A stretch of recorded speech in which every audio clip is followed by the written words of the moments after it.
karon is di op man ato mag baktas ta karong adlaw. Wala akong ginabuhat pag di op na ko usahay, magbakas-baktas ko dari, exercise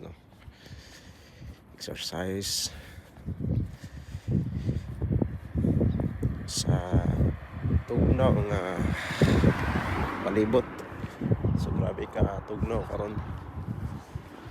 Ani ang palibot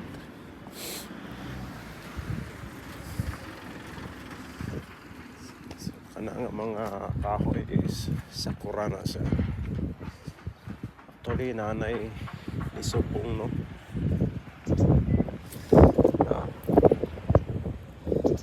nanay isupong na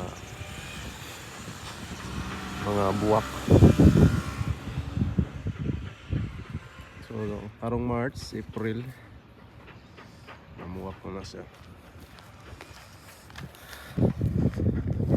Grabe ka tugnaw sa panahon. Karon sa lagi kay wala na tong paminaw sa lawas. Marakog kahalantanon.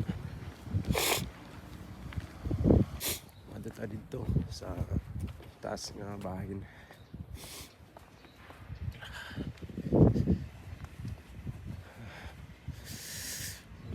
Kadtong na yung mga nangandoy itong nangandoy nga makapag Japan. Kumbate na kita siya pag apply da sa Pilipinas ayaw gunong sa atong mga pangandoy hindi mo nga makapag Japan kung ay mga rejection sa interview. Siyempre na maginay time na ini-interview na to dili ta ma-select so ayaw og surrender dili ta mawala sa paglaom. Ay gunong ay kana siya apart lang na siya sa atong kinabuhi sa atong pag-apply. Gusto na ko mahinto sa pag-apply kay tungod lagi nawad-an ko og bagana ba. Nawad-an ko gana ay tungod lagi ikapila na ka interviewhan. Wala gyapon